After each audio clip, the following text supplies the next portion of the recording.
মায়ের রান্নাঘরে আপনাদের অনেক অনেক স্বাগত। আজ একটা নতুন দিন, আনন্দের দিন। আজকের দিনটা কি আপনারা সবাই জানেন, আজকে রামলালার প্রাণ প্রতিষ্ঠা হচ্ছে। তাই সেই উপলক্ষে আমি কিছু নাড়ু বানিয়ে বাচ্চাদেরকে আমি দেবো। তো বন্ধুরা, প্রথম থেকে ভিডিওটা শেষ অবধি দেখবেন, আশা করি খুবই ভালো লাগবে। তো আজকে 500 বছর পর আবার আমাদের মধ্যে রাম ফিরে আসছে, সেই উপলক্ষে আমি কিছু মিষ্টি বানাচ্ছি, তো বাচ্চাদের আমি দেবো। তো প্রথম থেকে শেষ অবধি দেখবেন। আজকে কোনো রান্না নয়, আজকে কোনো কিছুই নয়, আজকে রামের উদ্দেশ্য করেই আমি এই ভিডিওটা শুরু করছি। তো চলুন বন্ধুরা, আমি কিভাবে গাজর দিয়ে আমি নারকেলের এই নাড়ুটা বানাচ্ছি আপনাদেরকে সেটা দেখাচ্ছি। চলুন, আমি উনুনটা ধরিয়ে নিয়েছি, এবারে কড়াইটা বসিয়ে দেবো। দেখুন, আমি নিয়ে নিয়েছি গাজর। আমি গাজরকে একটু গ্রেট করে নিয়েছি, আর নারকেল করে নিয়েছি, আর নিয়েছি চিনি 1 প্যাকেট, আমন্ড দুধ, আর নিয়েছি এলাচ। এই দিয়ে আমি গাজরের নারকেল নাড়ু বানিয়ে আপনাদেরকে দেখাবো আর বাচ্চাদেরকেও দেবো। প্রথমে আমি একটু দুধ দিয়ে দিচ্ছি। আমি 1 কাপ মতন দুধ নিয়েছি।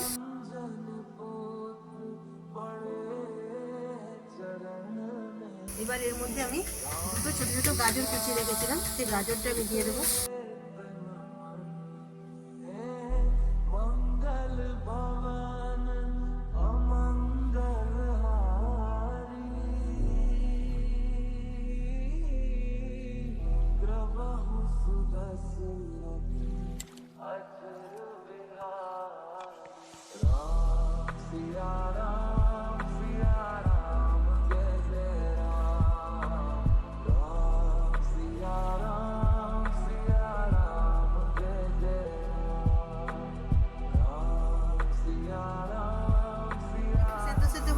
এরপর আমি নারকেলটা দিয়ে দেবো।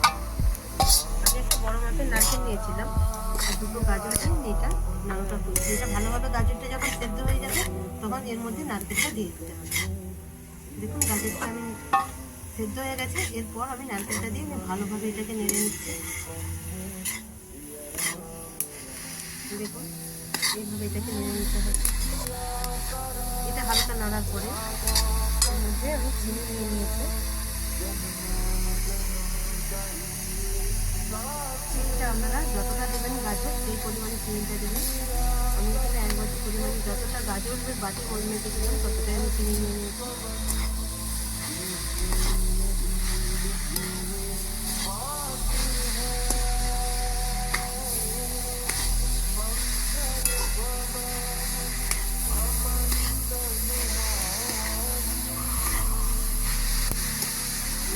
এটাকে ভালোভাবে এটাকে মিশিয়ে নিতে হবে।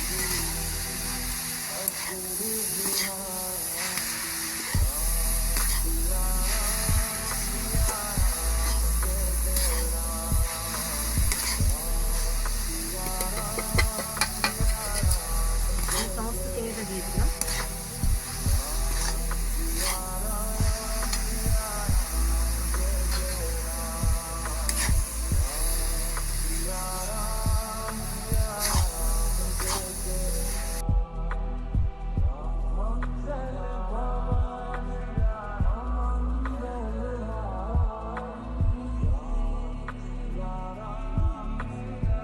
গাজর আর নারকেলটা যখন ফুটে গেছে, আমি 4টে এলাচ নিয়ে এর মধ্যে আমি দিয়ে দেবো।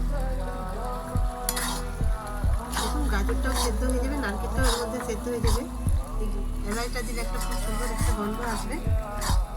এবার আমি এইভাবে ভালোভাবে নাড়তে থাকবো। এটাকে নেড়ে নেড়ে একদম শুকনো শুকনো করে নিতে হবে।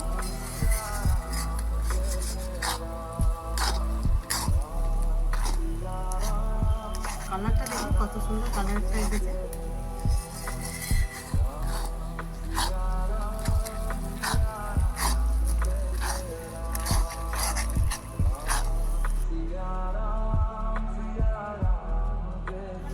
মোটামুটি অনেকটাই সেদ্ধ হয়ে গেছে। এর মধ্যে আমি এই যে 10 টাকার আমি আমুলের দুধ নিয়েছি, এই দুধটা এর মধ্যে দিয়ে দেবো।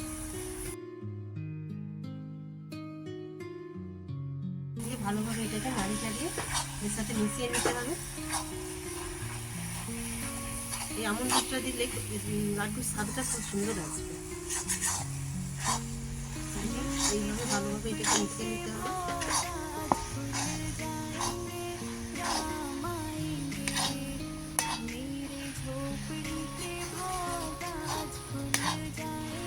নাড়ু বানিয়ে আপনারাও যে কোনো বাড়িতে ঠাকুরের সামনে নিবেদন করবেন, দেখবেন খুবই ভালো লাগবে, দেখতেও ভালো লাগবে।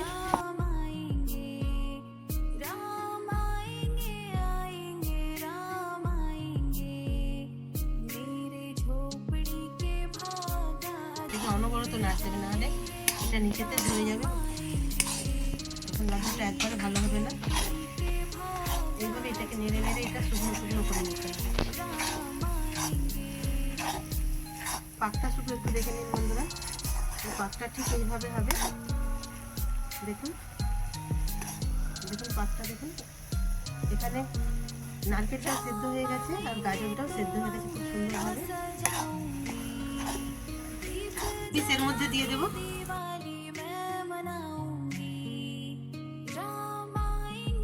লাড়ুটা আমার পুরোপুরি কমপ্লিট হয়ে গেছে। এটাকে আবার ঢেলে নেব। দেখুন এটা চিটচিট ভাব এসে গেছে, এইবার এটাকে আমি ঢেলে নেব।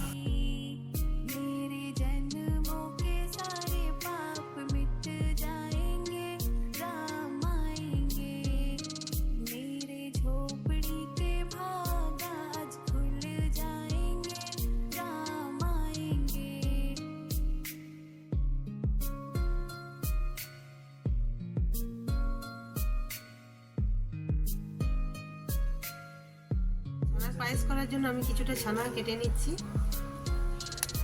আপনাদেরকে দেখাবো ছানার পায়েসটাও করা হবে।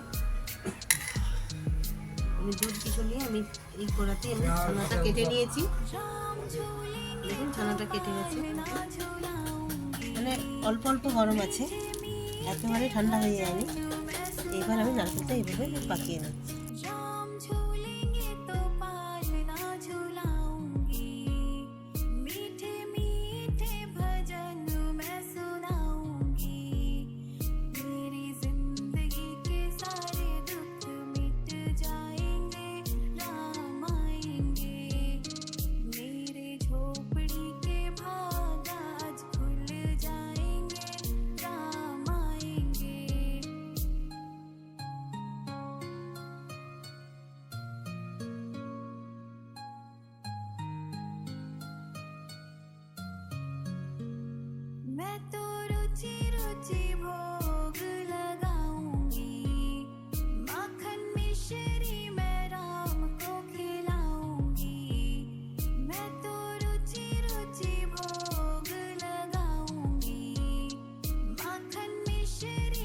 বন্ধুরা এবার আমার সমস্ত নাড়ুগুলো পাকানো হয়ে গেছে। দেখুন একটা নারকেল আর দুটো গাজর নিয়ে আমার কতগুলো নাড়ু হয়েছে।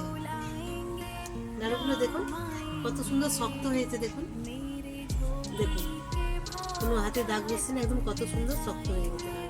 ছানার পায়েস করার জন্য ছানার পায়েসটা খুবই সুন্দর লাগে, খেতে প্রচণ্ড সুস্বাদু। বন্ধুরা বাড়িতে এইভাবে বানাবে, ঠাকুরকে নিবেদন করে দিলে খুব ভালো লাগবে। আমি 1 কিলো দুধ নিয়েছি, এটা দুধটা আমি জাল করে নিচ্ছি। আর আমি এখানে 500 দুধের আমি ছানা কাটিয়ে নিয়েছি। দেখুন বন্ধুরা ছানা কাটিয়ে নিয়েছি 500 দুধের, আর আমি এখানে 1 কিলো দুধ নিয়েছি। এইটা আমি দুধটা ফুটিয়ে নিচ্ছি। আমি ছানার পায়েস তৈরি করার জন্য আমি প্রথমে ছানাটা কেটে নিয়েছি, সেটা দেখানো হয়নি। তো আমি দুধটা আমি জাল করে ভালোভাবে এটাকে ফুটিয়ে নিতে হবে। এই সাদা কাপড়ের মধ্যে আমি এই ছানাটা ছেঁকে নিচ্ছি।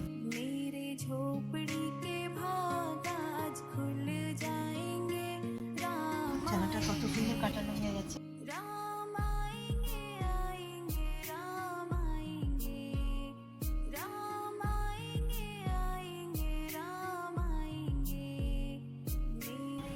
ছানা থেকে আমি সমস্ত জলটা বের করে নিয়েছি।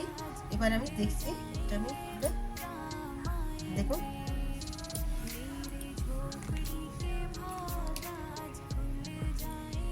ছানাটা কত সুন্দর হয়ে গেছে, একদম ঝরঝরে। এবার এটাকে আমি এরকম করে ভালোভাবে এটা ঝুরিয়ে করে নেব। এটাই কমে গেছে দুধটা। এটাকে এইভাবে ভালোভাবে ফুটিয়ে নিতে হবে, ফুটিয়ে ফুটিয়ে একদম গাঢ় করে নিতে হবে। এটা অল্প অল্প জাল দিতে হবে, নাহলে বেশি জাল দিলে দুধটা উপরে পড়ে যাবে। এইভাবে জাল দিয়ে দিয়ে এটাকে ফুটিয়ে নিতে হবে, ফুটিয়ে ফুটিয়ে একদম এটাকে কমিয়ে নিতে হবে।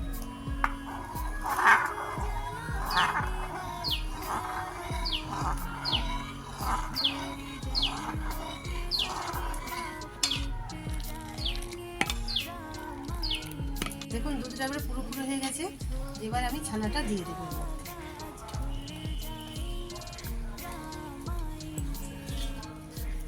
দেখুন ছানাটা দিয়ে আমি বেশিক্ষণ ফুটাবো না, এবারে নামিয়ে নেব। দেখুন কত সুন্দর হয়ে গেল। এটা বেশি ফুটানো চলবে না, এবার এটাকে নামিয়ে নিতে হবে।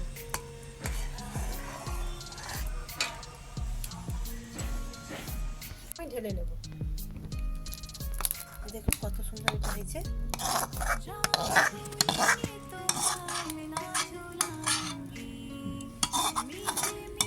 এগুলো আমি আজকে বাচ্চাদেরকে দেবো।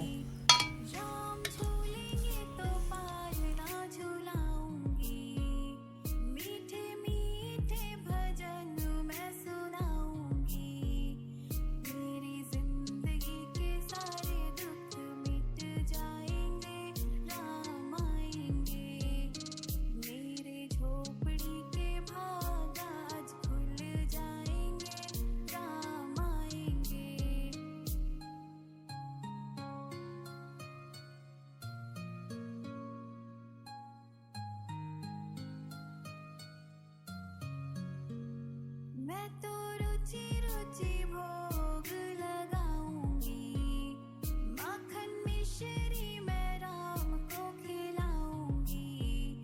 मैं तो रुचि रुचि भोग लगाऊंगी, माखन मिश्री मैं राम को खिलाऊंगी।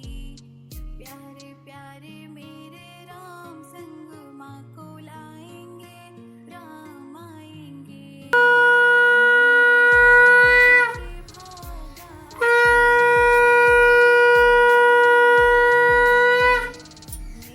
তো বন্ধুরা, রামলালার উপলক্ষে আজকে আমরা এই সামান্য একটু নাড়ু আর একটু ক্ষীর বানিয়েছি। সেটা দিয়ে আমরা রামের উদ্দেশ্যে আমরা এটা নিয়ে নিবেদন করছি। তো আপনারা সবাই এইভাবেই রামের উদ্দেশ্যে রামকে প্রণাম জানান। আর রাম অনেকদিন বাদে আমাদের এখানে আবার পুনরায় ফিরে এসেছে, সেই উদ্দেশ্যে আমরা এই সামান্য কিছু রামের উদ্দেশ্যে এই নাড়ু আর ক্ষীর বানিয়েছি।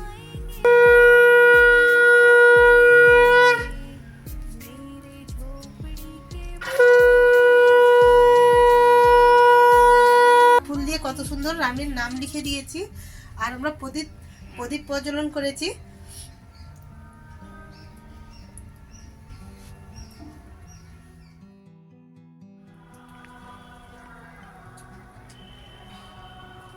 খাও বন্ধু খাও। আজকে কি বলতো, রামের পূজা হচ্ছে না, সেই জন্য তো দীপ জ্বালাবি সব ঘরে দিয়ে। আজকে রামলালার মা বলছে প্রদীপই নেই। মা বলছে প্রদীপ নেই, ঘরে প্রদীপ যেটা আছে সেটা জ্বালি দিতে। হ্যাঁ বড় প্রদীপ তো, হ্যাঁ বড় প্রদীপ জ্বালি দিবে। আমরা একটা বড় প্রদীপ করেছিল, সেটা মাটির ভেঙে গেছে। এই এত বড়, হ্যাঁ বড় প্রদীপ। রামকে আজকে প্রতিষ্ঠা করছে, ওই জন্য মিষ্টি সন্দেশ তোদেরকে খাওয়াচ্ছি। যে পূজা করেছিলাম, খেলাম। কিরকম হয়েছে মিষ্টিটা? ভালো হয়েছে। এটা কি বলতো, কিসের সন্দেশ? গাজর খাস তো? গাজরের নাম খেলাম। আজকে রামলালার প্রাণ প্রতিষ্ঠা হচ্ছে। 500 বছর পর রামলালা আবার কি হলো, তাদের দেশে ফিরলো। রামকে প্রণাম করে সহস্র প্রণাম জানিয়ে আমি আমার ভিডিওটি এখানেই শেষ করলাম।